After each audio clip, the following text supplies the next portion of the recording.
I'd like to welcome everyone. Meet the Articles is one of the Civic League's 2 signature annual forums to prepare you as an informed voter at our annual town meeting on Saturday, June 5th. Our Civic League team culled through 112 articles on the town warrant, and they've identified the 18 articles we're going to focus on today. All involve important issues that are before us as a community.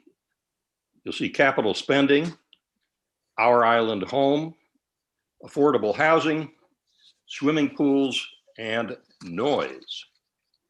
Before we dive into these 18 articles, we'll take a brief look ahead.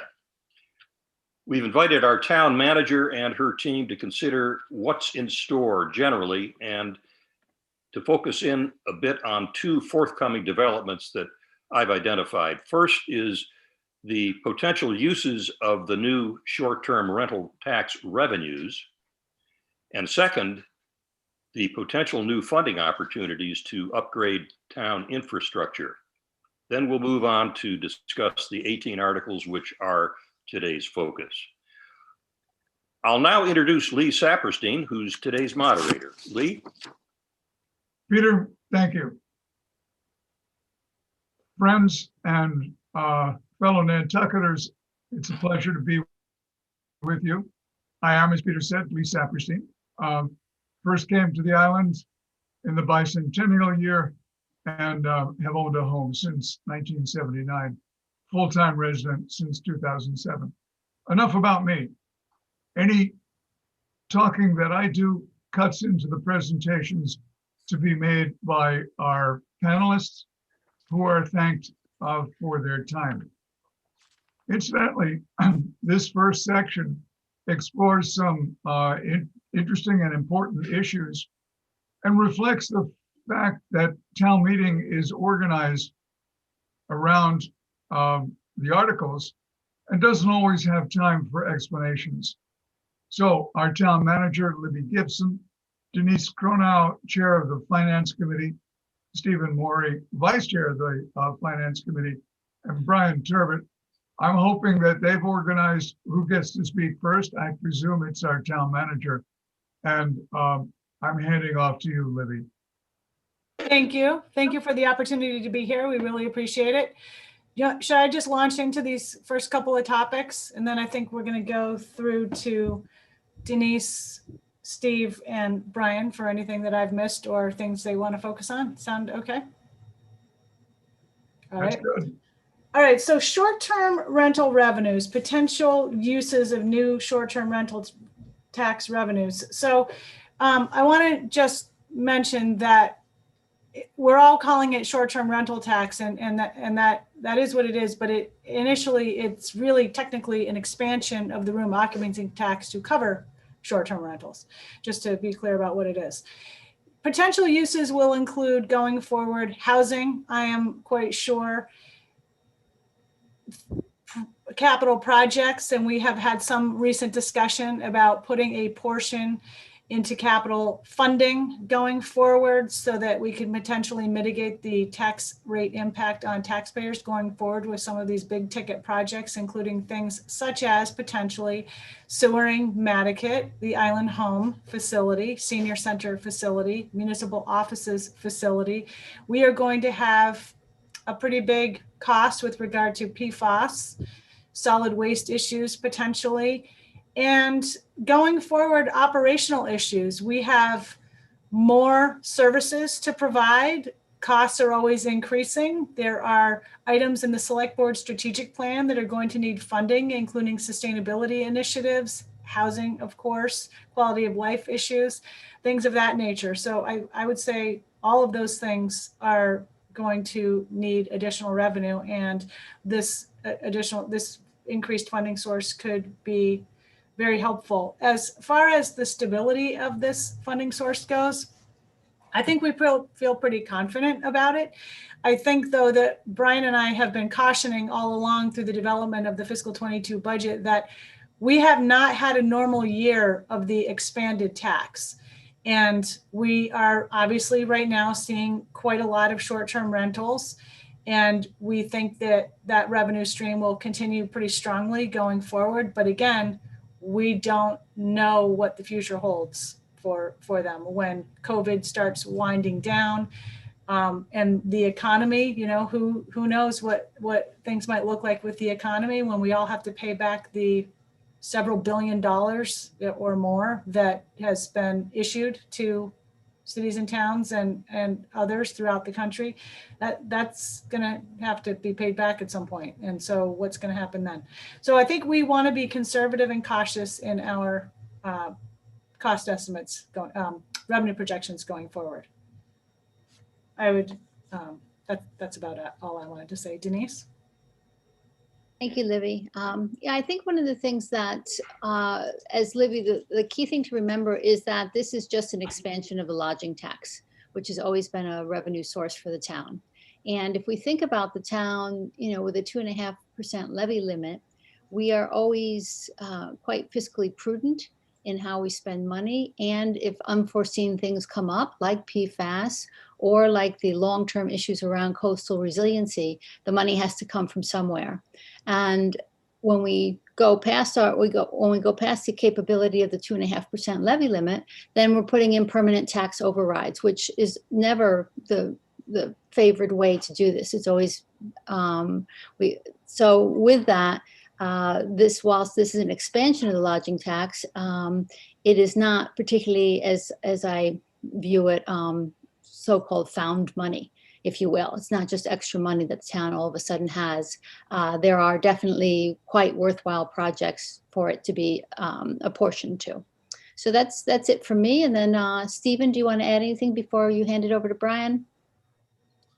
I think maybe just to underscore your point, and thank you, Denise, would just be that the town has a growing population. It has as you said, coastal resiliency issues. It has PFAS, unforeseen and recently prioritized, but capital intensive projects that are growing. The town's needs are growing at a rate faster than state statutes will allow the town's levy limit to grow.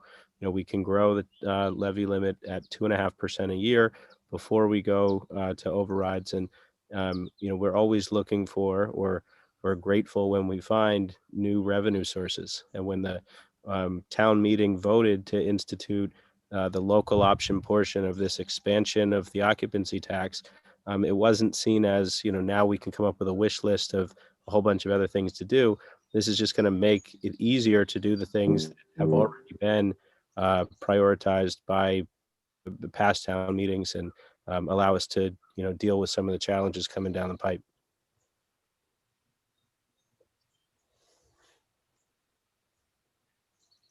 I think I concur. I concur with everything that everybody else has said. And the one thing that I wanted to kind of mention is the need to really balance the spending needs with the unknown in terms of, as the town manager had discussed and mentioned, we haven't had a normal year since we added the short-term rentals and expanded the lodging tax. The first year was the fiscal year 20, and probably more than 30% of the rental contracts were excluded from the tax in the first year because of the way the law was written.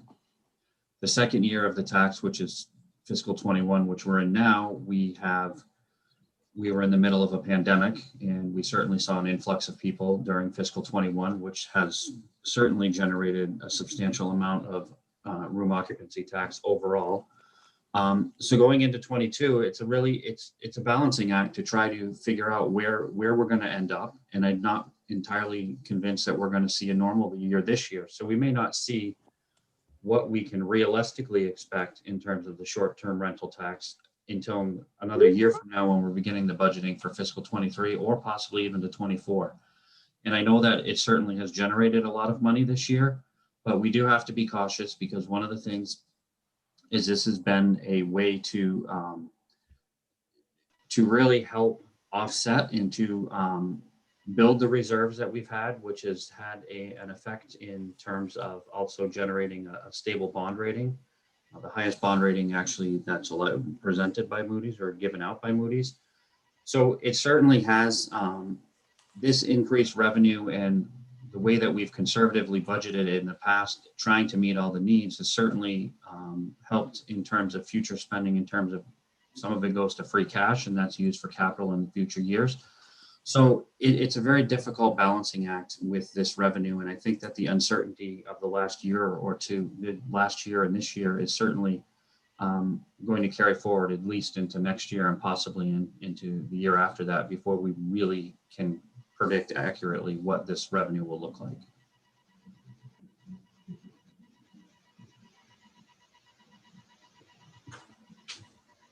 Panelists, I appreciate it. This is Lee again. Shall we turn to the second issue? And perhaps somebody will explain where these new funding opportunities for the upgrade of infrastructure, where the funding opportunities will come from. I'll start out, and there are some funding opportunities available that will be going to cities and towns through the state very shortly through the American Rescue Plan Act, ARPA. And we have been advised that there may be additional federal funding coming for infrastructure projects, but that has not been released yet or to our knowledge approved. I don't think, we haven't gotten anything yet on that. We are sort of formulating some broad categories internally for review with the board over the next couple of months with regard to the ARPA funding.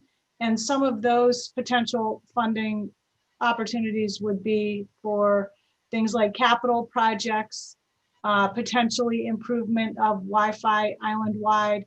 There are some specific categories outlined in the act, and at some point, cities and towns most likely will be audited. And so we don't want to just spend it willy-nilly on anything that arises. It's not like that. It's supposed to be connected in some manner to COVID. We do have, so we're looking at a number of different potential categories. Business assistance may be another one, small businesses that have been impacted by COVID. Brian's been on more of the webinars than I have. There are many of them telling all of us how we can spend the things and when the money's coming and what to expect, things like that. As far as like sort of shovel ready projects go, we would really need to look at our capital improvement plan and prioritize where we may be more ready or ready than not. And there are some things to keep in mind as we go forward with stuff like that, including what resources will we need to reprioritize projects and potentially take on more projects than we were prepared to take on? Can we even do that? The cost of materials, as everybody probably knows at this point, has skyrocketed. And at some point that may go down, we hope. But at the moment, the cost of building materials is going to have an impact on the town's capital projects that haven't begun yet, most likely, that are going to need building materials. And I guess that was kind of an overview of what I wanted to mention. To follow up on the town manager's comments, with the American Recovery Plan, there's very limited opportunities in what you can spend the money on. The Treasury Department has just released some of the guidance. It should be focused on issues created or resulting from the pandemic. There is infrastructure allowed within that, specifically mentioning sewer, water, and broadband. So within the current approved funding, there's very limited amount of infrastructure. We have been following and tracking and paying attention to the discussions that have been happening in Washington about a much larger infrastructure bill that the president would like to see passed and sent out to communities to begin infrastructure upgrades to roads, bridges, things of that nature. But as of this moment right now, there has not been any movement or action on that. So it's really speculation on our part on what that may look like and what may be in that bill. But we do know that there has been discussions in Washington about a much larger, grander scale infrastructure bill that it appears most people would like to get done. I think it's just the timing and the size of it, but it's something that we're paying attention to. And as it moves through, if it does move through, we will certainly look at the list of projects that we have, and if anything meets the criteria, it would certainly be an opportunity to fund it potentially. And I think it's worth mentioning here as well. So I don't know how many people are familiar with the Capital Program Committee, which is chaired by Stephen Welsh. So that program committee actually starts in August every year and has weekly meetings right up until we approve the capital budget, and the Finance Committee makes a positive motion on the capital spending for the general fund and the enterprise funds. But there is a significant amount of work that goes through in terms of scrutinizing all capital projects. So it isn't a question of when this funding comes through, people are going to be scrambling around looking for stuff to do. There is more than a heavily scrutinized, approved, authorized, vetted list that would be then ready to be considered, and it would come back through Finance Committee, come back through Select Board. So as and when there is funding available, there's also going to be the content available as well to be able to make good decisions on behalf of, the community of Nantucket.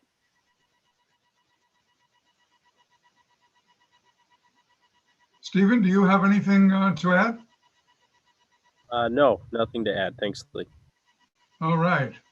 We will be turning to questions in just a minute, but let me take moderator's privilege and ask a question that may actually be more of a statement.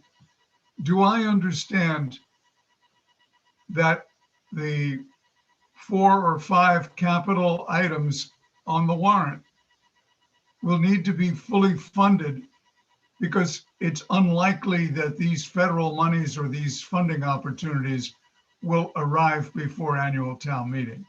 So I pose that as a question. Am I correct, really? I'll turn to town manager and see what she has to say. I would say yes, they absolutely must be fully funded. We don't have any other funds in hand at this time. Brian, do you want to add anything? No, that is correct. All right.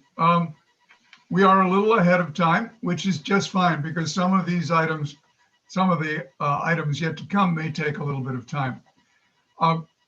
If participants have questions over these 2 items, please raise your hand. And that's figurative, folks. If you go down to the bottom of your screen, there is a little icon, and it looks something like this, except it's yellow. Touch it and see if the words raised hand or raise my hand or something along those lines comes up. And Frank and I will be able, that is NCTV, and I will be able to see if you've raised your hand in our list of participants. So let me give everybody a few seconds, a very few seconds, to raise your hand. And we'll see what comes up.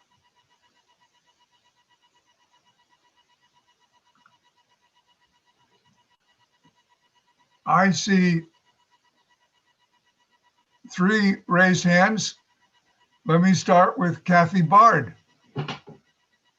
I'm sorry, Kathy Baird. Can you hear me? I can. Okay, Glad to have you on board. thank you.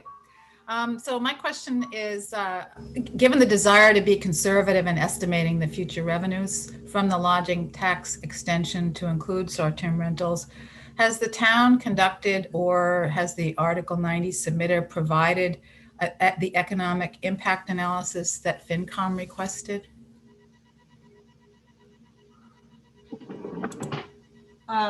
Brian, or Denise, do you want to take that? Or Brian? I haven't gotten one as the chair of Finance Committee that we had asked for in our most recent review of the article. Town admin has not either. Thank We you. have not conducted our own. Okay, so that makes it hard to estimate those revenues without knowing any impacts, positive or negative. Thank you. Thank you, Kathy. The next name that I see is Robin Nides. Robin, if I've mispronounced your name, you'll let me know. Hi, can you hear me? We can hear you now. I just noticed that the mute sign disappeared and you're up and ready to ask. Thank you. First of all, thanks to the Civic League for holding this forum. I just noticed on the documents circulated by the Civic League that Article 90 was listed as in the group as an affordable housing article. And I was confused by that because the majority of housing that is lost from islanders to part-time residents, 75% plus, has nothing to do with short-term rentals. They don't rent their homes. And I think about 70% of the stock of short-term rentals, looking at some of the real estate agencies' rentals, are 4 bedrooms or larger. So I just wonder. Robin, I'm going to interrupt here. May I ask that you repose this question when we get to that item in the agenda? Right now, we're talking only about income that may come into the occupancy tax because they're short-term rentals. Right. So can I just talk about because that's part of my question, which is that because Article 90 again is listed as an affordable housing warrant, if that passes, just given what Libby talked about, the list of uses, how would this potentially impact and result in a reduction of funding available for different town uses, including affordable housing or any form of housing? And I appreciate the question. Libby or Brian, have you got any thoughts on this? I would turn that to Brian, please. Okay. We've done, I think it's very difficult to actually completely model something when there's such a wide range of rental prices that exist on this island. We've done some preliminary attempts at it internally just to try to understand it. Obviously, it would be a scenario, I think, that we would have to sit down and figure out, as I'm not sure that we would be able to do anything, quite frankly, on July 1st if this went in. We've been fortunate that most revenues we budget, do collect, or anticipate, most have performed slightly better than the anticipation. So if it wasn't a large impact, we most likely could manage through this fiscal year. I think that the impact would be felt longer term than in the short term. It's something that we have looked at internally to try to figure out what may happen if it were to pass and how we would manage through it. But in terms of exactly what we would do, I don't think that we've come to an exact decision on how we would accomplish it. Brian, just separately, that's the direct short-term revenue, the short-term rental tax revenue. Have you looked at the broader impact, the economic impact to the town's economy in general? I'm not internally, no. We have focused the internal reviews on how we would be directly impacted in terms of financing the operating budget. Certainly there's going to be broader impacts to the economy that I think that would eventually need to be looked at, but we have not looked at them at this point, no. Okay, I appreciate everybody's help. The question was getting a little outside the issue of discussion, but it's okay. We will have an opportunity later in the meeting to revisit that. Meanwhile, I've got a raised hand from Carol Beller. Carol? Yes, thank you. Can you hear me? We can. Thank you. I appreciate it. I wanted to address this to Libby. I noticed that you did mention in the new funding opportunities the Children's Beach pumping problem. I assume it's on your list, but I just wanted to know for clarification if it is still. There is a capital project on the warrant that is reliant on a ballot question for that project. So it's on the warrant regardless of any federal funding. Okay, thank you. And we will come back to that in just a minute. Any other questions? I do not see any raised hands. I'm asking NCTV, do you see any hands? Peter has raised his hand. Okay, Just a point worth repeating, and I wonder if Brian maybe could comment on this. There are 3,000 counties in the United States, and Nantucket is one of them. And as I recall, we were not ranked the highest county in the United States by Moody's when they ranked us. I think we came in the second wealthiest out of the 3,000. And I wondered if you could comment on what that might imply for what I'm calling the big maybe, or let's call it Biden's big maybe, which may deliver the prospect of infrastructure upgrades, not in this fiscal year or possibly maybe in the next fiscal year, but those opportunities may take the form of what the airport manager had when he got the call from the FAA saying, the time has come for you to have your $10 million runway installed. Do you have a $500,000 to match the 95% funding? I need to hear from you by tomorrow. That's the kind of reality that we may face. And I wonder if you have any comments on the way that our credit rating would allow us to be well positioned to take advantage of the opportunities that might suddenly cascade our way. Well, certainly our credit rating being AAA with Moody's is certainly a benefit to the community when it comes to approved projects that we have authorization to borrow for. One of the things that we need to keep in mind is that we can't just go and borrow money without an authorization from town meeting. So certainly to your point about any potential projects or any potential future federal funding, it certainly is one of the reasons why we pay very close attention to myself, the GFOA, who does a great job lobbying on behalf of the communities in all across the country and puts out a lot of information about opportunities. There's many other organizations that certainly provide us information on a either daily or weekly basis relative to this. So I think that the bond rating would really become impactful if there was a project that we had authorized a borrowing for. It is not necessarily going to help us in terms of any projects that may come forward as part of this. Obviously, as I mentioned in the beginning, any projects that we could put forth that if there was federal funding for would need to, if there was a match, we would have to find it either in the budget, or we'd have to go to town meeting to get an authorization either to borrow or to expend the funds in a future fiscal year. So there are constraints, and I certainly your point about the airport, there are certainly constraints in Massachusetts about how we do this, which sometimes can make leveraging those a little bit more difficult, but not impossible. thank you for that, Brian. I'm about to use the publican's old phrase, time, people, time. That's when they would start to call to get the last drinks. So any last questions? Otherwise, we're going to move to the next topic. Okay. I don't see any hands. Frank hasn't signaled me that there's another hand. So let's move to the next set.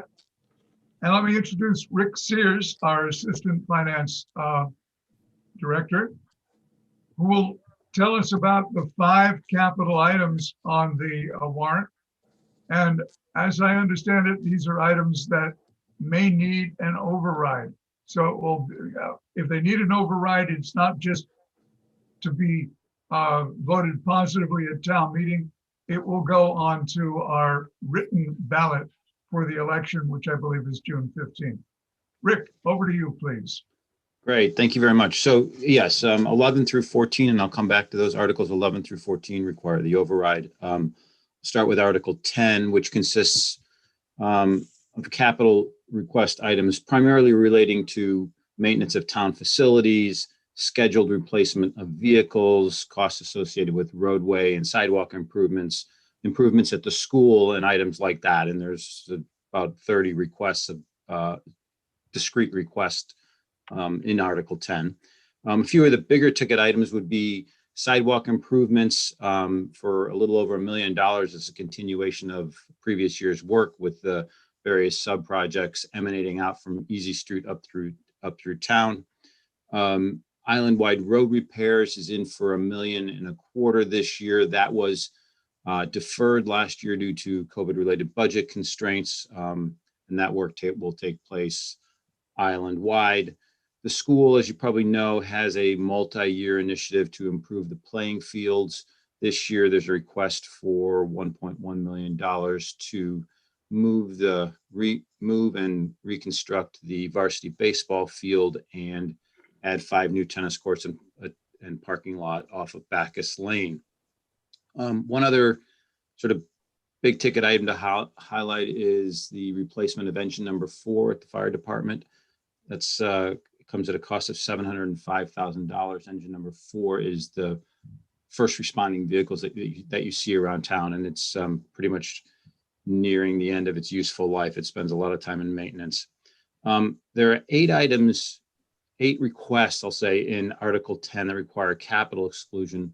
7 of those are scheduled replacement vehicles, ranging from street sweepers and dump trucks to staff vehicles, departmental staff vehicles. And there's one other item in there, which is the replacement and upgrade of the self-contained breathing apparatus for the fire department. That's part of a multi-year request, and the request is in for $101,000.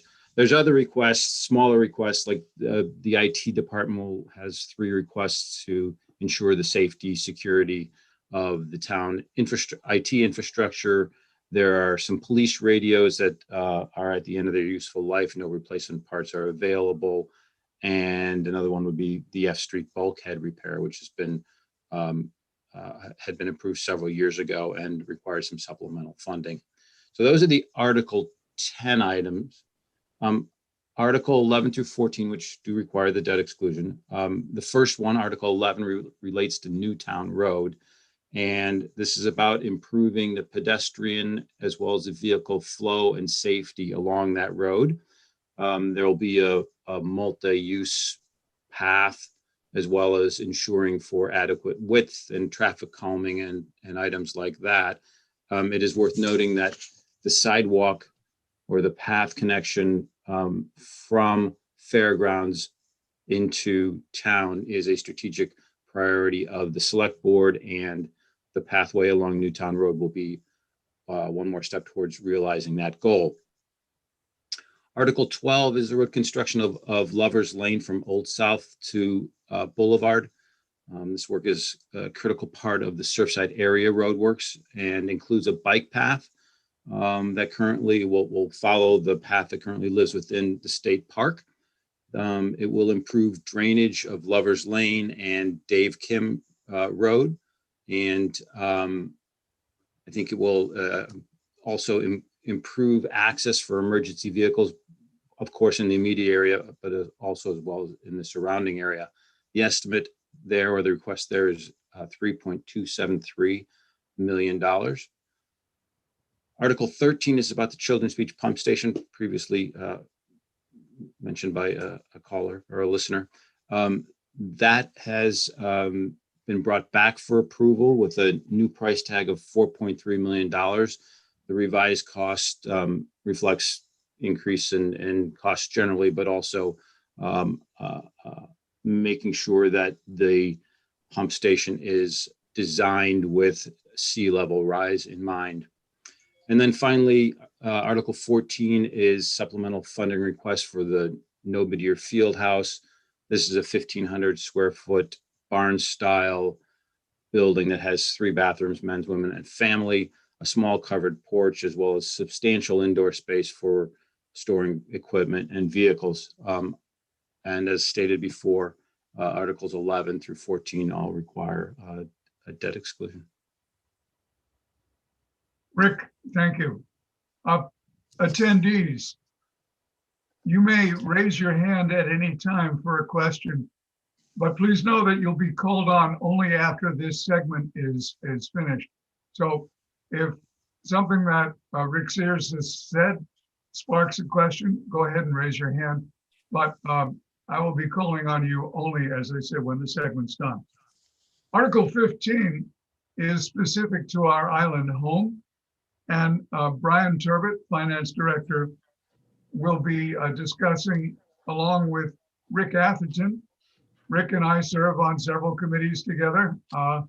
He's very knowledgeable, former select board member, former member of the Finance Committee. And so Brian first and then Rick. Thank you, Lee. So Article 15 is, as mentioned, does include an override for Island Home. This override question was in last year's, also included in last year. It was voted on and approved at the ballot last year. The select board chose not to move forward with it due to being in the middle of the pandemic. So at town meeting, we did not act on the second half of the override requirement, which was a successful annual town meeting vote. We funded our Island Home last year with $3.5 million in free cash and $1.5 million in retained earnings. Town administration has had this discussion and presentation with the select board for the last 4 years. The recommendation over the last 4 years has been to put an override in the budget and on the ballot and ask the townspeople for the authority to permanently raise the levy limit by the amount of $5 million in the first year to fund the Island Home. The rationale and the reason that we have been putting this recommendation forward is because currently we fund Island Home with a portion of the tax levy up until last year, and then a portion of the retained earnings from the Island Home itself. Last year, as I had mentioned, because the select board made the decision not to ask for the override portion in the annual town meeting, we funded the Island Home last year with $3.5 million of free cash and $1.5 million of retained earnings to get to that $5 million. Funding a permanent ongoing commitment out of both either free cash or retained earnings is not a stable or good way to fund an ongoing operation such as the Island Home. We've recommended a $5 million override, which would eliminate the need for the use of free cash and would eliminate the need for the use of retained earnings at the Island Home. The Island Home retained earnings would then be able to be used towards annual operations or maintenance and repairs or long-term upgrades to the facility while the town continues along the path of planning the future of the Island Home. It would stabilize the remaining funding source because the Island Home does not generate enough revenue from user charges to cover all of its operations. And town administration has, as I mentioned, made this recommendation over the last 4 years because we believe that the correct way to fund this, since it is being funded partially from the general fund, is to fund all of that revenue with a stable source, which is the recommendation for the $5 million override. Thank you, Brian. Rick Atherton, please.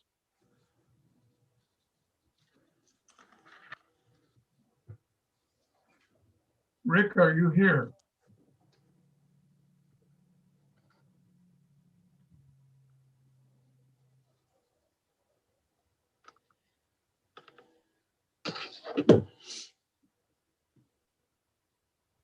I don't see Rick's name. Frank, is he on board? I just resent his invitation to him, but he's not currently in the list of people currently in the Zoom meeting. He's listed as an attendee, not as a participant, as a panelist. Rick is on the attendee list. That's what I was looking for. All right, I just promoted him. There you go. Okay. Rick Atherton.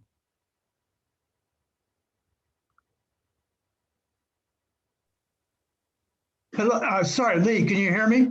We can now. Yeah, well, I signed in with the passcodes I got and thought I was doing what I was supposed to do. But anyway, now I have a special dispensation. So happy to be with you.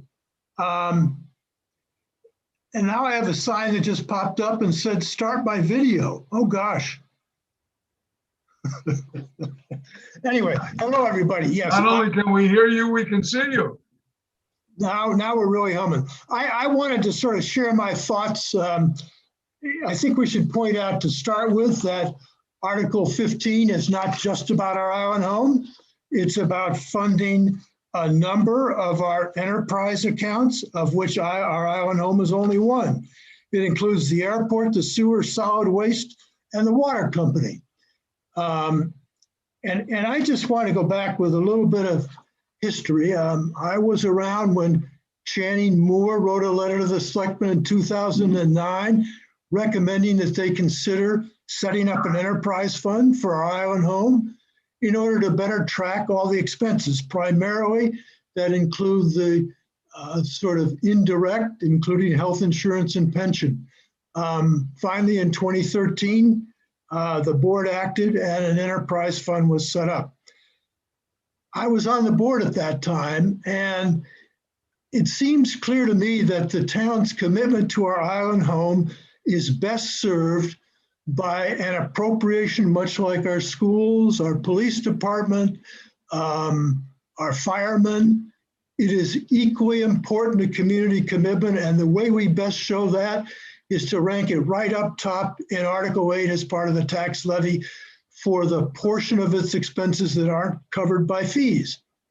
The town, for whatever reason, has chosen not to do that, and I think that's disappointing. And so I would hope that that's the way we fund and show our commitment to ongoing expense requests from our island home. A comment on overrides. Overrides almost always are used to address unusual increases in expenses by a community, whether a community like Falmouth, for example, a year ago, wanted to hire, I think it was 6 new firemen to maybe staff a new fire station. They came to town meeting and asked permission to go over and above 2.5 for those kinds of expenses. In this case, we should note that the expenses of our island home are hardly increasing at all. So the override is not meant to help fund, it's meant to change the funding source. And the money to be raised by the override is going back into the general fund, I think, to fund other expenses. And I think the town administration and the select board would be more open with the community if they asked for an override to address those expenses, which they're not doing. The override, as Brian has said, is only a legally binding issue for 1 year. The same thing applies to our solid waste fund. And you might note in Article 15, the solid waste fund is also funded, part of its total expenses, by $6.5 million coming out of the general fund to support an activity that's a municipal resource used by all our citizens. And I think that's where the expense belongs in addition to the fees. So I have felt that this choice could have been made, for example, to fund solid waste by an override and accomplish the same thing. And the use of our island home is not an accident. At the initial discussions, there was talk about this being a referendum on our island home, even though there's no current plan formulated as to how the facility will be renovated or relocated. It seems to me it's difficult to look at it that way. And I think the select board recognized that and backed off the referendum part of their request. Nevertheless, that's kind of where it came from. So I think we'd be better off if we funded and committed to fund our island home out of Article 8. There are ample revenues this year. For example, unless I am misreading, just as an example, out of Article 10, there's $2,700,000 coming out of the tax levy. So we chose again not to fund our island homes commitment using some of those funds. And I think they would be better appropriated to meeting the needs of our senior citizens on a continuing basis. So that's sort of my, Rick, if you could wind it up. I just wound it up.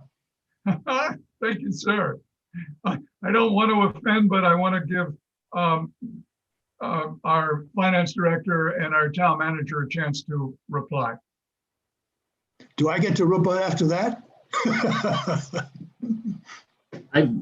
I just have to, I want to make one observation. The solid waste fund actually, I believe, has had 2 overrides, which fund a large portion of the amount that is transferred from the general fund through raise and appropriate. So the town has used the override to fund enterprise fund operations in the past with the solid waste fund. And the second one is just some of the money that is in Article 10 through the raise and appropriate is actually mandated by the town code, which says that we are required to put 1% of prior year real and personal property plus local estimated receipt collections into capital in the subsequent year. So we are raising and appropriating money in Article 10 for capital that is required under the town code as well. Okay. I want to make those because those are they're distinctions that I think are important to note. Town manager, Libby, do you have anything more to add? I would just add that there is something called a CPE, Certified Public Expenditure amount, that the town has been getting from the federal government through the state government that helps fund our island home. And we don't know what its future is. We don't think it's a completely stable funding source. And without it, we are even more relying on retained earnings, which is also not a stable funding source and not a best management practice to use retained earnings to fund operating expenses, which is what has been happening. So we're trying to secure a stable funding source for our island home going forward. Great, thank you. Rick, if there are any other issues, bring them up at the question and answer period after this, because the next item on affordable housing is a critical one, as those who've been listening from the beginning of this session know that we've already had a question about affordable housing in terms of financing.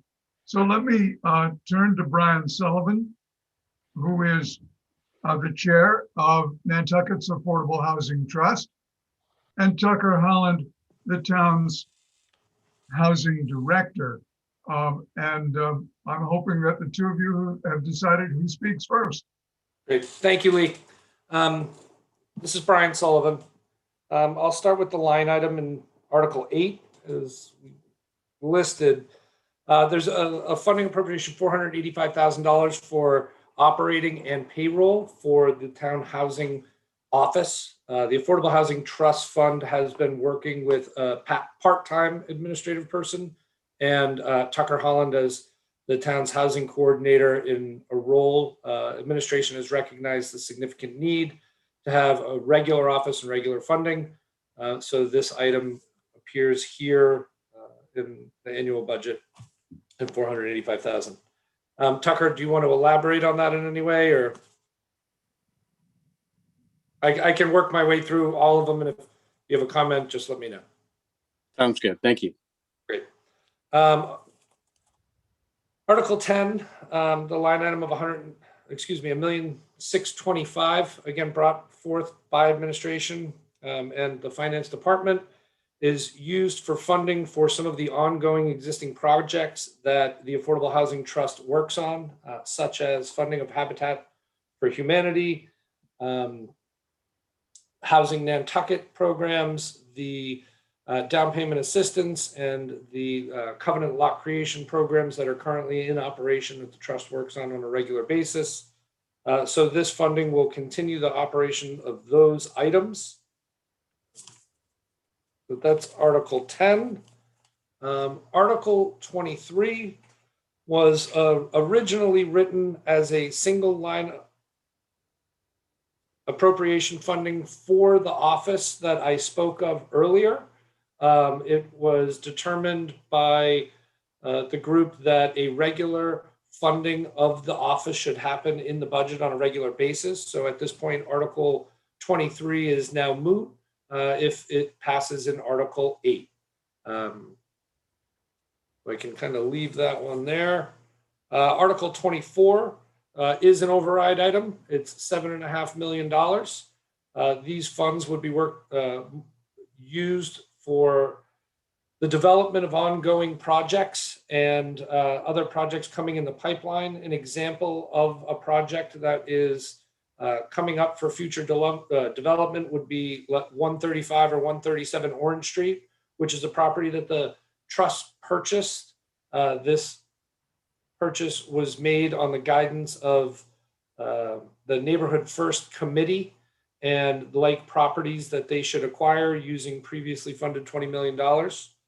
Another property that the Affordable Housing Trust has acquired in similar vein is the UMass property off of Vesper Lane for a future opportunity for development.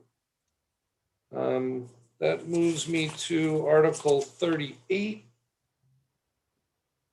This is Arthur Reed's article, which I very much appreciate the private citizen stepping forth and looking for a regular funding opportunity for the Affordable Housing Trust to work on the problem, which has an order of magnitude in the hundreds of millions of dollars. As at the beginning of the discussion, the town administrator and finance director clearly outlined the current need and use of the, what are we calling it? The STR tax funds and the current inability to redirect those funds without creating a shortfall in other places in the budget. While the percentages that the article is written may not work at this time, I do appreciate the vein, effort, and energy of the private citizen to find a reoccurring funding source for the Affordable Housing Trust. Moving to Article 65 on the list. Article 65 is a carryover from last year's town meeting. Again, a very thoughtful private citizen article in an effort to create what's needed for the state's definition of affordable housing of 10% of our total year-round housing stock. Their desire was to have 1 in every 10 permits go to affordable housing. The Affordable Housing Trust has not taken a position on this, as town council has advised that, as written, it's not legally enforceable. But again, I very much appreciate the public input working on the effort. Article 90, the bylaw on limiting short-term rentals. The Affordable Housing Trust had a presentation on this article from the proponent. They did take it into discussion. They have chosen not to vote on the article in any way. They do not see it as a generator of affordable housing, so do not recognize it as an affordable housing zoning article, or excuse me, warrant article. It's not zoning. And lastly, article of a percentage of the land bank fee not in perpetuity, excuse me, for 20 years to be used for affordable housing. The trust fund did support this article on its original review. So I'll leave that at that. To you, Lee. Thank you, Brian. Tucker, any additions to this? Thank you for the opportunity, Lee. I mean, I think Brian's given a good overview of each of these articles. I'm happy to answer questions maybe regarding some of the specifics. All right. We are, again, still slightly ahead of time. And so raise your hand if you have a question. Please remember that a raised hand happens when you touch the little yellow icon at the bottom of your screen.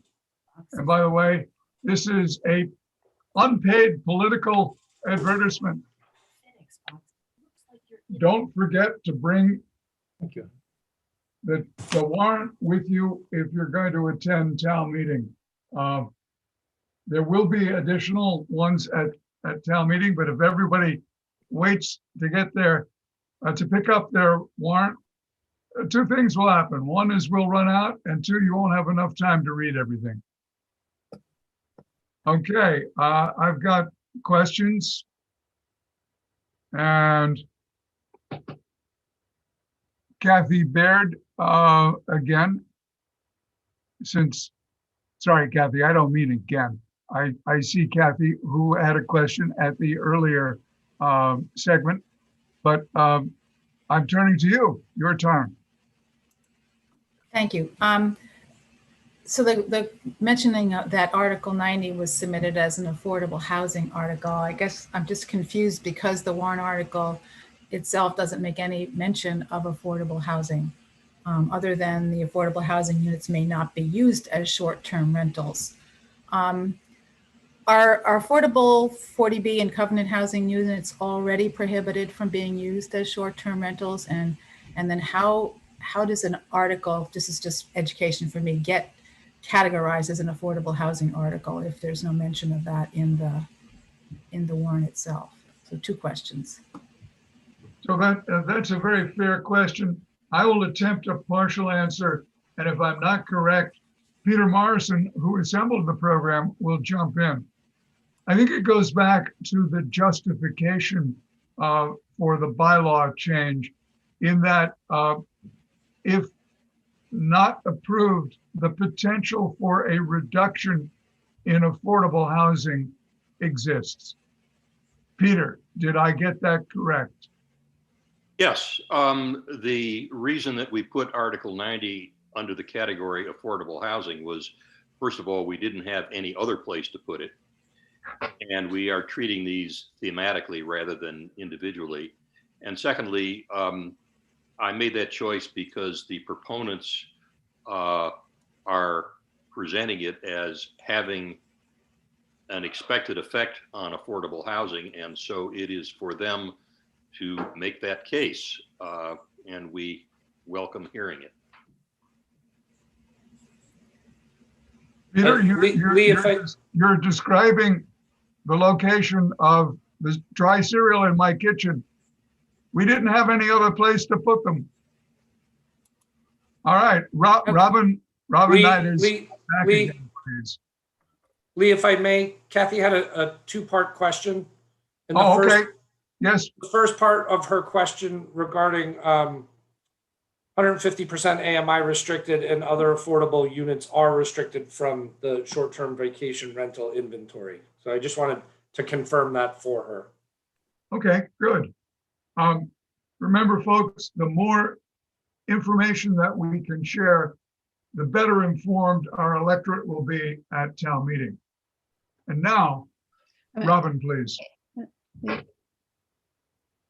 Hi there. Yeah, you've all been touching on this, but this is really for Brian, who I think answered the question. Brian, am I right in what you had in your overview? You had said that you had looked at, as the chair of the Affordable Housing Trust, you had looked at Article 90 and you considered it not to be directly related to affordable housing. Is that a fair summary of what you said? Yes, Robin, that's a fair summary. We didn't see how this article would impact the creation or funding of affordable housing.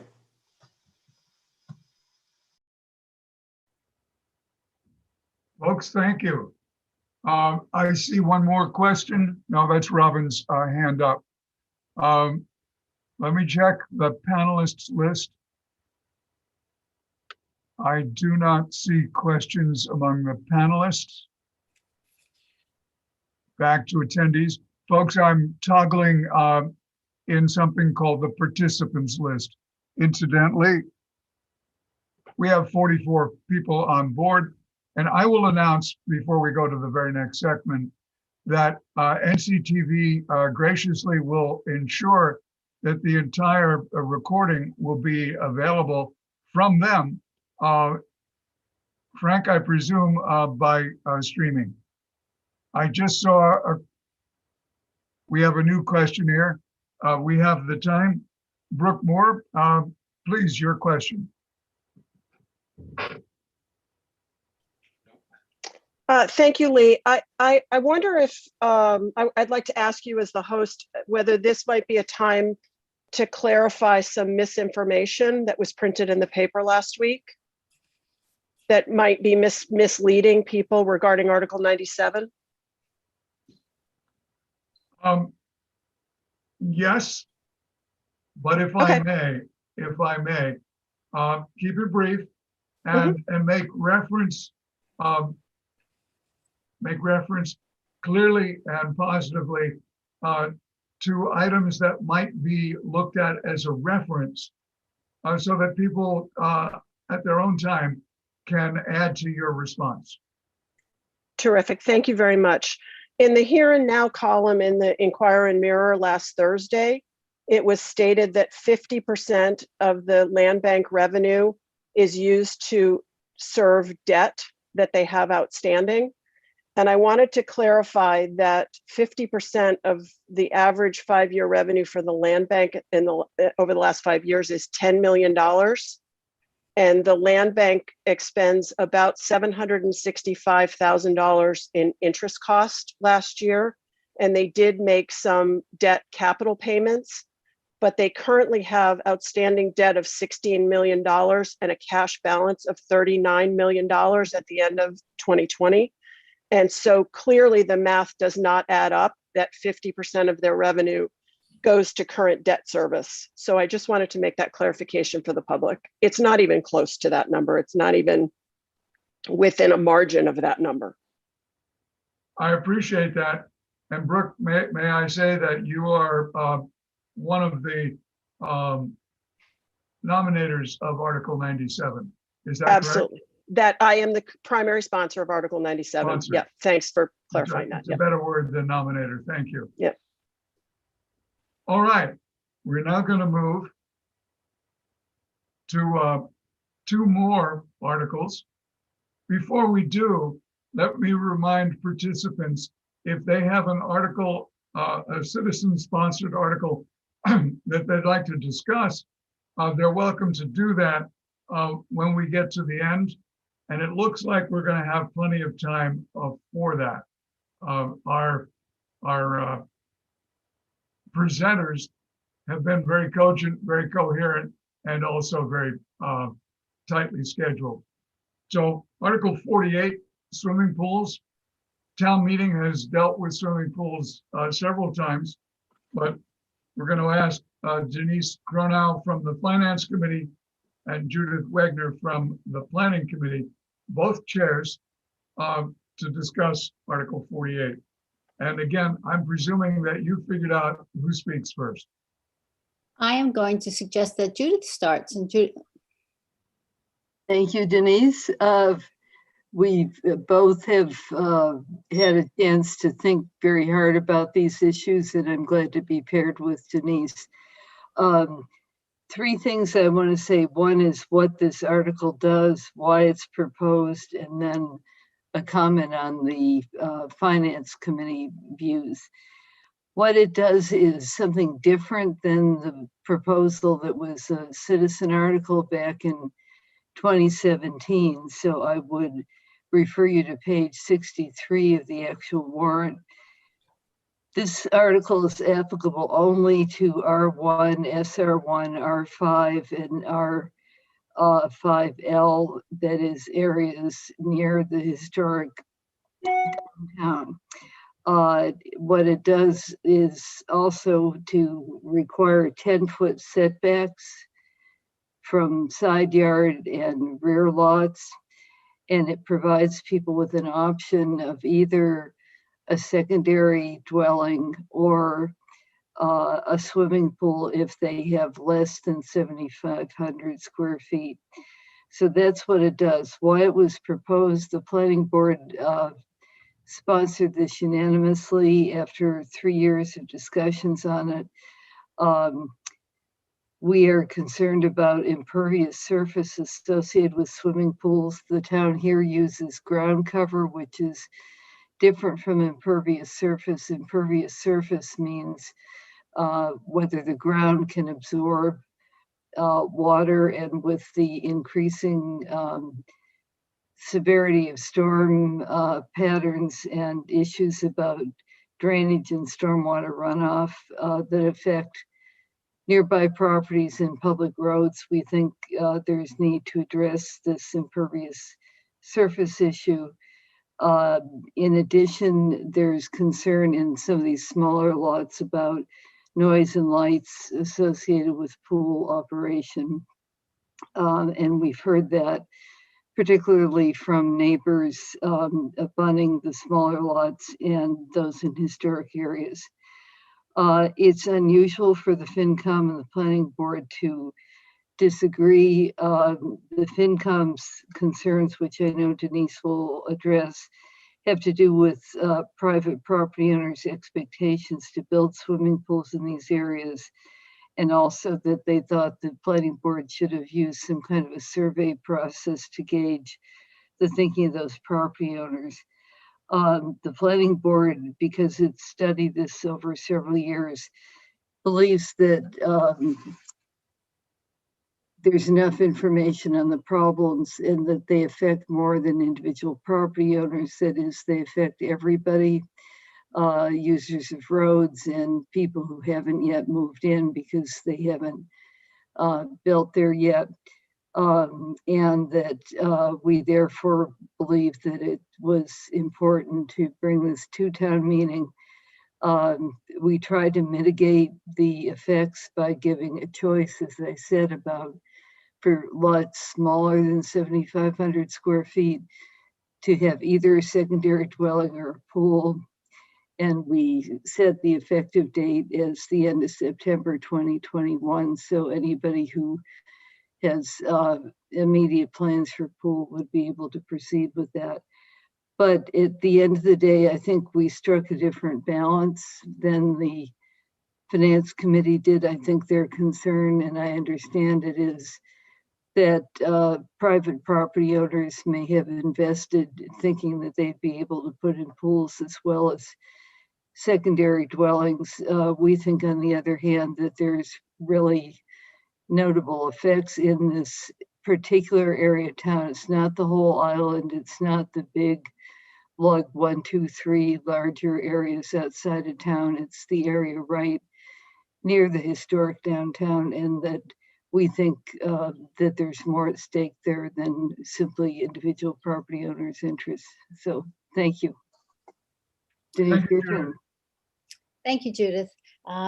Judith actually summarized our points quite nicely.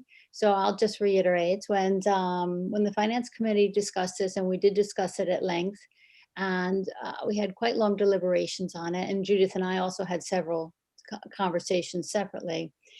The issue for us was quite simple. There are over 700 property owners who will be affected by this. And when the restrictions were put in for swimming pools in the Sconset Old Historic District and the Town Old Historic District, there was a survey done at the time, and the majority of people in those districts were accepted that they were going to not have pools.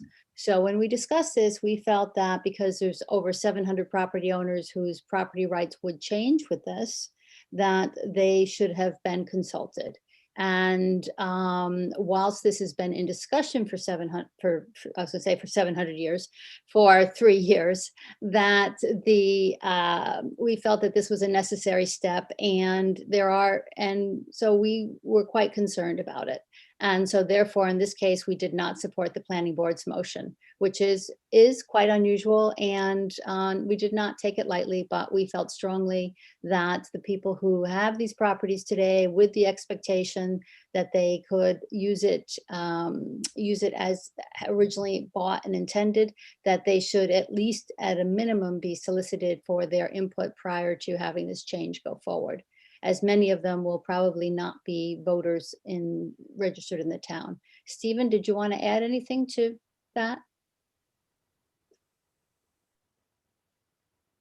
Thank you. No, I don't have anything to add. You summarized our, the thrust of our deliberations quite well. Thank you. Thank you, Stephen. Thank you, Denise. Thank you, Judith. Once again, don't forget that if you have questions, you may raise your hand, and we'll be calling on you in a few minutes. The final formal presentation is on the noise bylaw proposals. Denise Gronow will discuss, and Gary Beller. Gary's been waiting patiently. He's chair of the town's advisory committee of non-voting taxpayers. And folks, I would comment on my own behalf that the town had assembled a small advisory group before writing this noise bylaw. We were not authors of the bylaw. We were really consulted. The town took its time to hear from a variety of us, in other words, innkeepers and restaurateurs, commercial people, people with an interest in quiet and noise and so forth.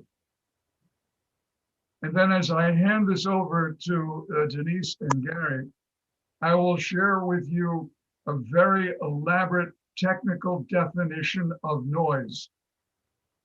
Yes, I have been involved in studies of noise in different work locations. And so here it comes, the very elaborate technical definition. By the way, this is not my own doing. Noise is unwanted sound. That's it. Denise and Gary. Thank you, Lee. On that, actually, I've asked Stephen to step in and do this. So he's over to you, Stephen. Thank you. And I can't find my notes on what the changes were in the version that the FinCom supported. If anybody has that to share, I'd be happy to summarize. They were minimal. I remember a couple bits of it. We moved the time for the new noise ordinance to be started back 1 hour to allow people to finish yard work, landscaping, those types of things. Yeah. I believe that was from 5 to 6 o'clock. Is that correct. Right? Yep, that's correct. And then the second piece that I remember was we wanted to remove from this article any reference to lawn equipment, to powered lawn equipment. Gas powered lawn equipment, right? That being part of a separate warrant article and a separate discussion, we didn't think that would rightly be lumped into this article. So we wanted to see this go forward with some minor changes that we hope everybody can agree on, and recognizing the hard work that this noise subcommittee put in over the last year plus, and that's where we landed. Thank you, Stephen. I believe, Gary, you may have something to say.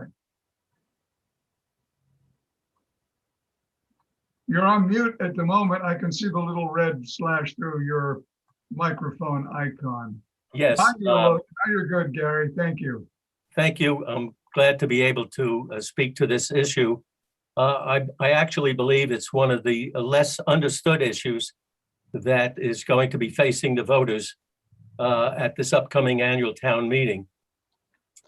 The Advisory Committee of Non-Voting Taxpayers, of which I am chair, initiated the town's rethinking of its current noise ordinance as a result of the many complaints last summer by summer residents of the extraordinary discomfort being experienced as a result of heavy construction activity continuing from early mornings to 8 o'clock at night, 7 days a week. And so we came up with a proposal. We recommended barring heavy construction and demolition activity at 5 p.m. during the height of the season, July and August, and on Sundays all day, purely to enhance the quality of life for those here during our most populated times. The town's suggested changes were most disappointing to us, since they concluded to only recommend in the proposed article that we are discussing, limiting that activity in July and August from 6 p.m. daily, allowing demolitions and excavations to continue on Sunday as well, and most shocking to us was to limit these new modest quality of life enhancements only to the two old historic districts and providing no relief whatsoever from these modest changes to all of the folks in Nantucket, Monomoy, Brant Point, Tom Nevers, the Cliff, and every other residential community on the island. We consider those recommendations most disrespectful to all of the inhabitants of these island communities, and that's why we recommend a vote against these changes. And in addition, they have also revised the general noise ordinance as well. What they have done, I'm not sure they all understand what they have done. They have eliminated all daytime noise prohibitions from parties, events, concerts, amplified music by these changes. If the proposed article passes the way it is written, the only noise limits that will be in effect will begin at 10 o'clock at night until the next morning. Another reason we think this article should not be approved. I really believe that most of the people who are going to be voting on this do not understand the impact that these proposed changes will do. And the thought that providing a couple of hours of peace and quiet between 6 and 8 in the dinner time and limiting that in just July and August and limiting that just to two historic communities, downtown and Sconset, is very unfair to all of the rest of us and all of the people who are on the island, especially during those 2 months. So I hope people will understand these. Thank you. Thank you, Gary. Without saying one way or another, not to approve is one option, amendment is another. And I ask that your group think about that as well. Well, Lee, we would love to do that, but unfortunately, the Advisory Committee for Non-Voting Taxpayers is permitted to speak. We will have a speaker at the annual town meeting, but we're not permitted to make any recommendations. So we would hope that with these concerns that Libby, and I know when we went before the select board on this, it was not a unanimous vote. It was a split vote. I don't know why the Finance Committee didn't understand some of these issues. They do a great job. Denise and the team do a great job, but I'm still dismayed and bewildered why they didn't want to extend this modest protection just 2 hours in July and August for people at dinner time to let people have a little break. And we're talking about demolition. We're talking about cranes, excavators, heavy construction equipment. That's what we're talking about. And if you know what happened last summer with all of the construction, with all of the real estate that has been sold in the last year, breaking all records, I think this upcoming summer will be the noisiest yet. Thank you, Gary. With that, I'm presuming our presenters have presented and that it's time for questions on these two items, Article 48 and the noise bylaw. I, at this moment, don't see any hands raised. Am I correct?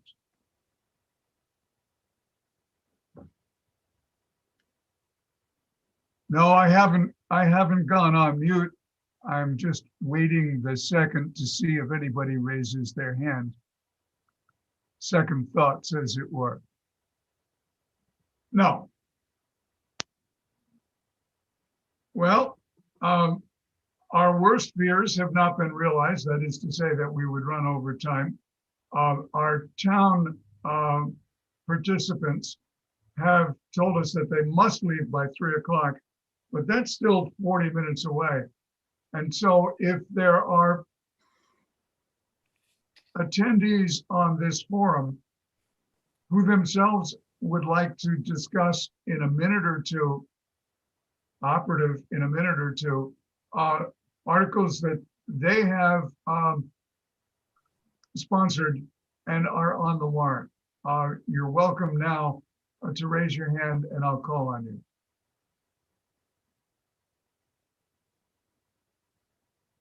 Oh my. I'm looking at a blank list. When our local auctioneer is desperate, he says going once, going twice, and then he repeats himself, going once, going twice, until somebody finally raises their hand, going once, going twice. No, I'm not an auctioneer. I go to the auction from time to time.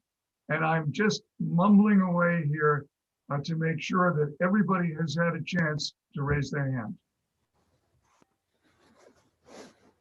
No, I'm going to turn it back to Peter Marson, co-president of the Nantucket Civic League, to do the valedictory comments and close the forum.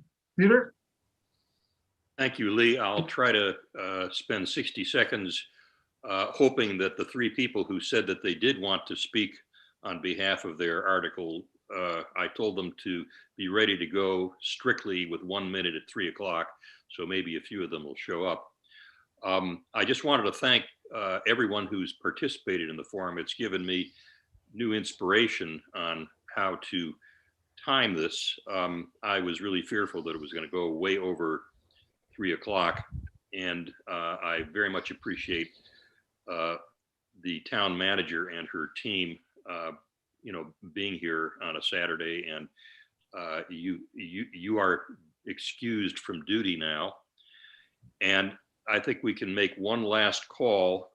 Those people who emailed me and said they wanted to know whether we wanted to hear about their article, and I said, please tell us. You'll have 1 minute at 3 o'clock. This is, as Lee says, time. What do you call it, Lee? Time or last call? It's a very gender specific phrase. It's time, gentlemen, please, time. Okay, all right.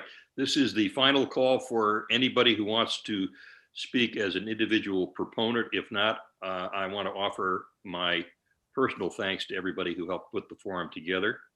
And as I say, especially to all of you who have taken the trouble of putting a presentation together so that we can have a better informed electorate at annual town meeting.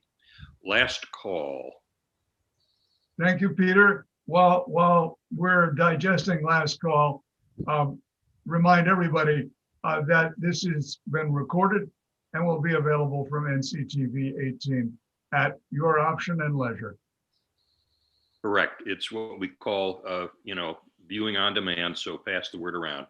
Thanks again, everyone. And did you want to say something, Denise, or were you just waving goodbye? Bye. Bye. Okay. Bye, everyone. Thank you. All right, thank you. Thank you, Peter and Charlie and Lee and Yep. Thanks, everyone, for this. for organizing. All right. You're most welcome. It's been our pleasure to do